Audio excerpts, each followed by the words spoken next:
When Charles and Ray Eames were designing their famous lounge chair, they said that they wanted it to feel like a well-used baseball mitt. Now, why would they say that? I mean, what does a baseball mitt have to do with a chair? Well, it's about giving people similar feelings while using their chair. It's called emotional design. Emotional design is one of the most powerful aspects in design.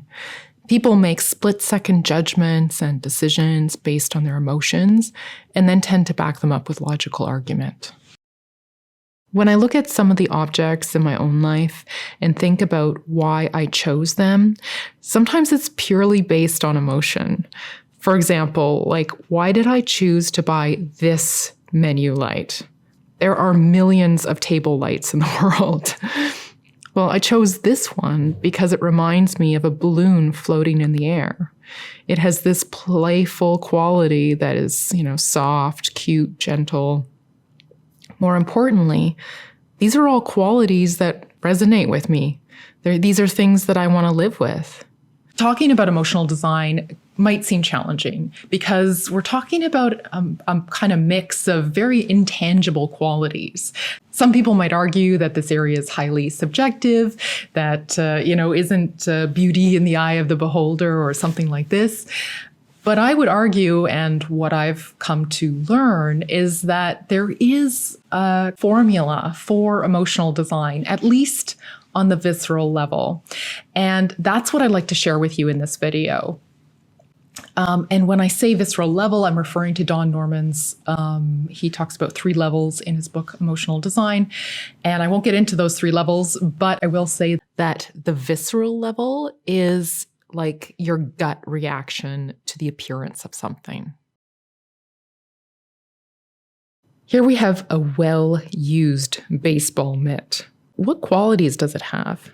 Because it reminds me of something that's lived in, like it's better with time, it's enduring, something that molds to your body. If we look at Eames' chair, well, do you get the sense that this chair also has these same qualities? Eames was using a metaphor to identify the emotional qualities they wanted to achieve in their design. And it was an appropriate metaphor because these qualities are highly desirable in a lounge chair. There's also similarity between how, like, a mitt, catches a ball. Just like the Eames lounger, really the form of it catches a person's body.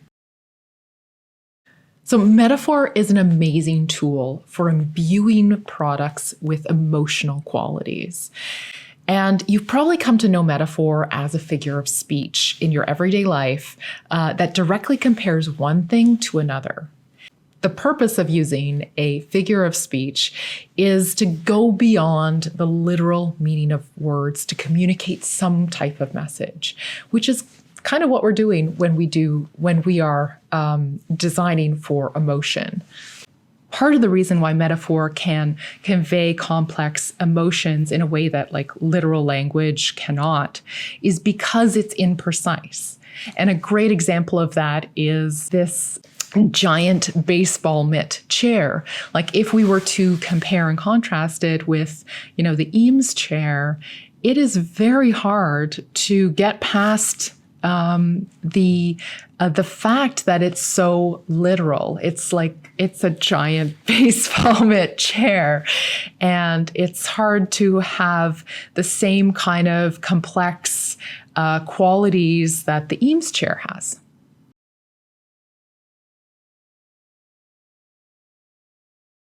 Now let's look at how metaphor works.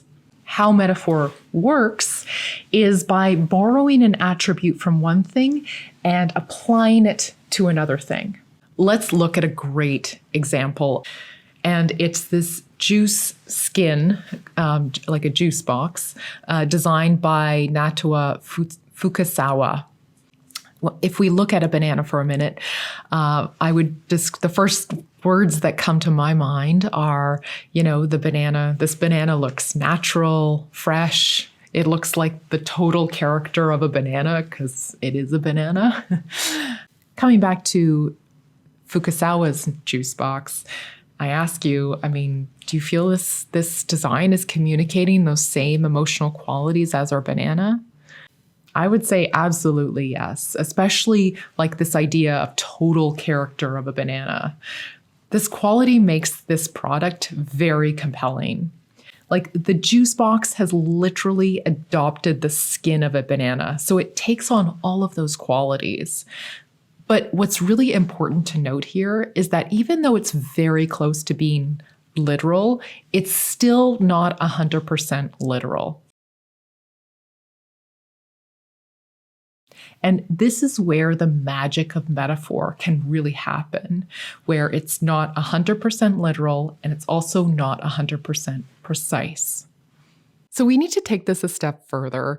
If a metaphor takes an attribute from one thing and applies it to another, we need to know, what are the elements in this design that are communicating those qualities? Like, how are they being transferred? I would say it's through the color and the surface treatment, but also the form. If the quality of total character of a banana is what's being transferred, it's all the subtle, small details that matter, like how, there's a slight bit of bruising on the fold, or how, they've mimicked that stem of the banana on that tip.